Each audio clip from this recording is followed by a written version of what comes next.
Hello, and welcome to the premiere episode of Bygone Arcade, a retrospective. In this series, I hope to bring back past memories of popular games, and sometimes their forgotten arcade counterparts.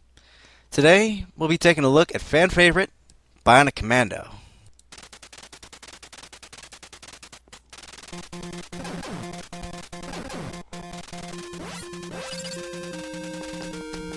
Conceived by Capcom of Japan in the late 1980s as Hitler no Fukatsu Top Secret, literally the top secret resurrection of Hitler, Bionic Commando has become one of the most memorable and beloved NES games of its time. Hailed as a classic by reviewers and players alike, the signature swinging style of the game was something none could replicate during its day.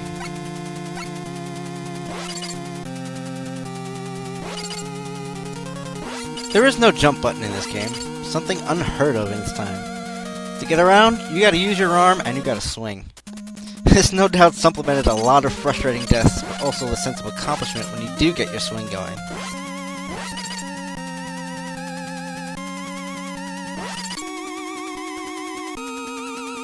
Not a lot of people seem to remember, however, this is actually a sequel and not a new IP. Meant to be a continuation of the story of the original Commando, the Super Joe mentioned many times during the story is actually the main protagonist of that game. When Capcom did decide to bring this franchise to America, it underwent radical changes to its storyline. Gone are all the mentions of the original neo-Nazi empire.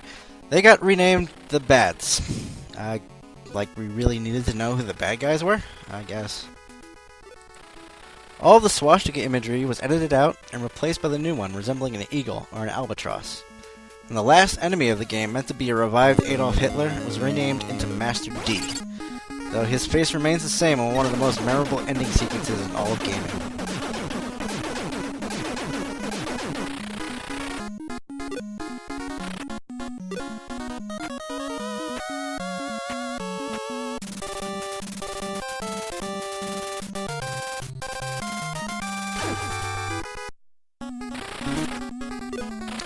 Unlike most of the other action games of the time, there's actually an overhead map. You have to choose your route as you went along your mission, collecting new weapons and gadgets for you to use in your arsenal. The game was so beloved and wildly popular with fans that a full HD remake was made, updating the graphics and music to that of current gen specs. And even another sequel on top of that one.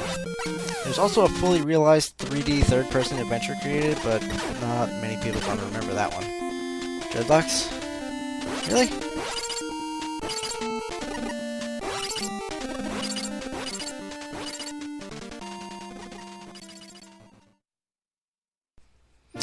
Then, there's the arcade version. Yup, there was actually an arcade version of Bionic Commando.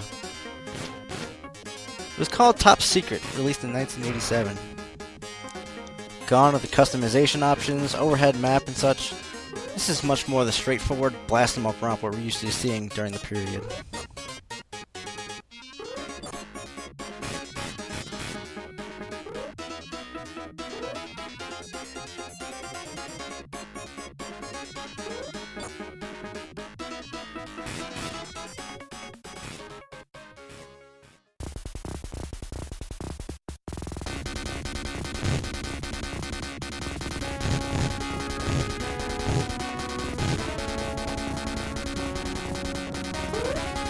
As far as I can tell, it saw a very limited release in the States, so I never saw it in my days of being an arcade rat. You're a lot more limited in this game than a home console port, though. As it stands, once you're in the air, you're there. You can't fire or use your arm at all, which made a lot more challenging gameplay.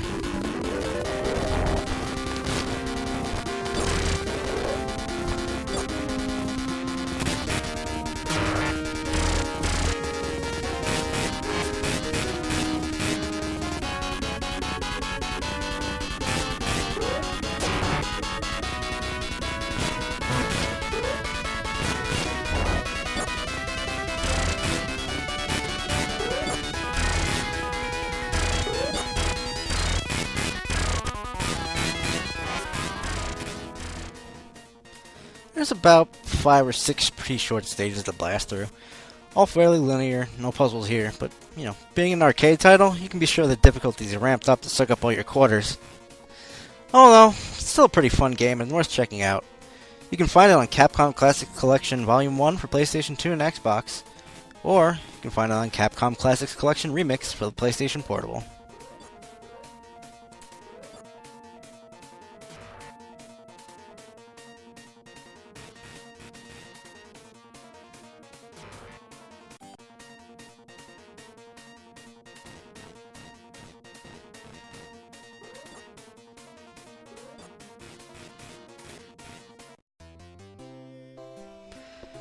I hope you enjoyed this little blast from the past with me. Join me next time as we look into another series of games and their arcade counterparts with RoboCop. This has been Joey Fox, and I'll see you on the next level.